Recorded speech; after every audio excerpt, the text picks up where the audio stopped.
back to you with another video. Thank you so much for watching. In today's video, I'm going to be talking about my birth story. So in my last video, I told you guys that I have a 7-month, almost 8-month-old daughter. Her name is Penelope. We call her Penny. Love her to death. And I was talking to a few friends of mine, and they said, you should really talk about your birth story because it's unique. Most, most women expect to have a vaginal, traditional delivery. However, I had a C-section, unplanned. I was planning on going naturally. I had a very, very great OBGYN, and he was very confident that, your pregnancy is normal,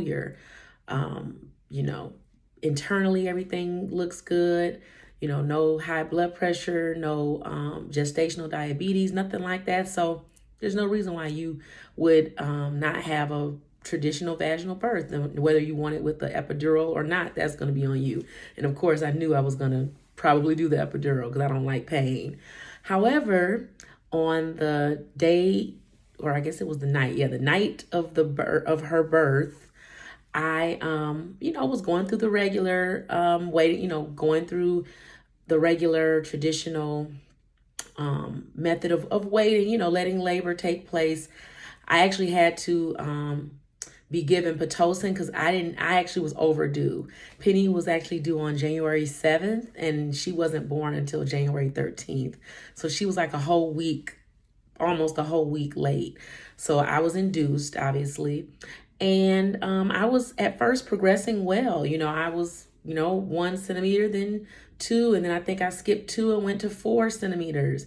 And then as labor was progressing, hours passed by, I was at 6, which was like, ooh, that's like more than halfway there. And I'm like, okay, just got to get a little bit further. But by this time, I was really ready for my epidural. So I got an epidural. And after I got the epidural, I was fine because I didn't feel the pain. I just, they kept the drugs coming, the labor-inducing drugs coming. But then the doctors kept checking me, and they were saying, doctor and nurse, and they were like, you're not really progressing past 6. And they asked me to, do I want to sit on a exercise ball? Do I want to get on all fours? Do different things to try to maybe make labor progress faster. And I definitely was on board with all of it. I got on the exercise ball. I got on all fours and, moved around and tried to move my body and do all the different techniques they showed me. However, I still was at a 6. And the last time before I decided to get the C-section that the doctor checked me, I was actually, he was able to feel Penny's head, and he could tell that there was some inflammation there. Like she was in distress because she was trying to come, but because my cervix wasn't widening, wasn't getting wide enough, she was just kind of stuck. And he said, we can keep waiting. People's labor people's labors can go a long time. Women's labor can go a long time. But, she is her, I can feel the top of her head, and it feels a little, sensitive because she's been trying to get out, obviously. So I have decided to make the choice. He said, you can either keep going with labor and seeing if you'll dilate more, or we can just go ahead and prepare for a C-section. But I'm going to let you make that choice. And it didn't take me long because my motherly instinct kicked in right then and there. She's in distress. We need to get her out of there. I'm not going to prolong this process. So I made the decision to get the C-section. And thankfully, I'd already got an epidural, so I was already numbed or equipped and numbed. That they had to put some more numbing juice. I know I'm saying the wrong anesthesia. That's the word. I know I'm messing this up, but they had to put some more anesthesia down there so that I wouldn't feel a thing because a C-section is surgery versus just a natural vaginal delivery. you don't need as much. So I was already hooked up and everything. So they, made me sign something saying that, I give permission for them to do the surgery. I had to have my hair covered. Penny's father had to have a suit on, like the doctors, with the head covering. I was rolled in. And what was sad is that we had a photographer that was going to take pictures of the birth, and we were so excited about that. But unfortunately, only people that are allowed in the delivery room are the mother, of course, and her partner, or mother if she chooses. So obviously it was just me and Penny's father in the delivery room. So unfortunately we couldn't get any pictures of her, a birth happening. All right, so now we're on part 2 of my birth story. So I'm at the part where I'm in the operating room. I kept calling it the delivery room. I was in the delivery room at first, but once we decided to go forward with the C-section, I was taken to the operating room. And I was saying that it was, unfortunate that we were unable to get pictures, professional pictures taken of Penny's birth. However, that's the rules of the operating room. Can't have any other outside people in there. So we're in the operating room and I am really scared, you guys. Like, I'm shivering and I'm thinking something's wrong with me. So I keep asking the anesthesiologist and the nurses, while the doctor is getting prepped for surgery, like, why am I shivering? I'm so scared. Like, am I okay? Is this supposed to happen? And, obviously they're not panicking or, doing things.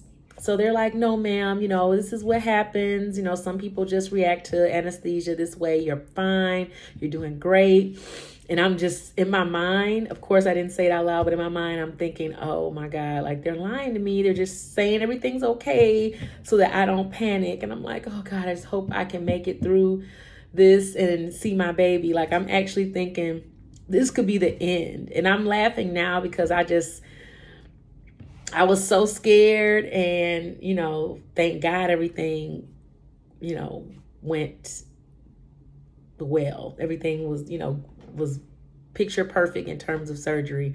So now the doctor is, operating on me, and it just seems so weird to know that someone's cutting you open, but, you can't feel it, and you're just like, basically just laying there at their mercy. So that felt really weird. Normally when you're in surgery, any other type of surgery, you're put to sleep, you're under all the way, but with a C-section, you're conscious. So the whole time I'm just like, oh, I hope she's okay. Cause I know they were saying she was under duress during labor in the beginning, initially. So I'm just saying, please God, let her be okay. Let her be okay. Please let her cry.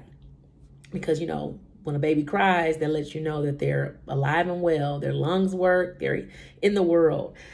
So time is going on. Penny's dad is holding my hand. I'm like, oh, can you see anything? And he's like, no, because they have the sheet up. And, I guess they don't want you to see anything like gory looking because, I could faint. He could faint, So, I understand why they did that. But I was thinking like, man, I want to see what's going on. But I'm glad I didn't see what was going on.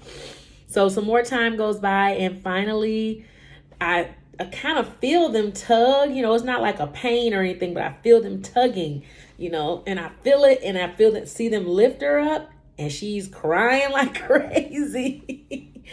Oh my goodness, she must have been hungry, because that's how she cries when she's hungry. So she was crying like crazy, and I just remember a tear kind of coming down my face because I was just like, oh, thank God she's okay. Thank God she's alive. She was covered with all the, bodily fluids and blood. So that was kind of like, oh, my poor baby. I guess she might have had blood on her face and stuff. And she was taken to the table to be cleaned up. And of course, I'm gonna be honest with you guys. I'm being transparent. I was a little jealous. No, not a little jealous. I was jealous that Dad got to be with her and like touch. He couldn't touch her yet, but he got to cut her umbilical cord. He got to take pictures. He was allowed to bring his phone. I was surprised at that.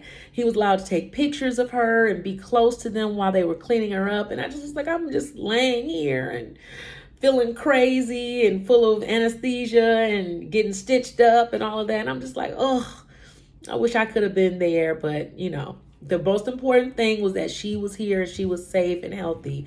So then I'm being stitched up, and they take Penny to another room where they can clean her up more and I guess do those tests that they do to make sure like all of her vitals are good. And so I guess I kind of like doze off a little bit. And then shortly after, I'm rolled into the room. It was actually my room where I was originally in. And she's there, and they hand her to me because I indicated that I wanted skin to skin. And I hold her for the first time, and it's beautiful. I'll make sure I put that picture of me holding Penny for the first time at the end of the video. But that's my birth story. It was a crazy day, crazy time. And like my mother says, you go through all that pain of labor and, you know, potentially a surgery, which I had to go through. And during that time, you're like, oh my God, please let it be all over. You're just panicking and you're in pain. But then once your baby's here, all of that goes out the window. It's like it never even happened, because all you care about is your precious, beautiful baby. So all you mothers out there who have either had children already, I'm sure you can relate. And you future moms to be who have not had your children yet, just know that it might be a little painful, but once your baby arrives, it'll all be worth it. So I'm congratulating you on your upcoming bundle of joy. And moms who are, you know, my moms who already have children, let me know, did you have a natural birth or did you have to go the C-section route? I was looking forward to hearing a little bit more about your birth stories. And as always, hope you enjoyed this video. Take care, be well, and I will see you on the next one. Mwah. Bye-bye.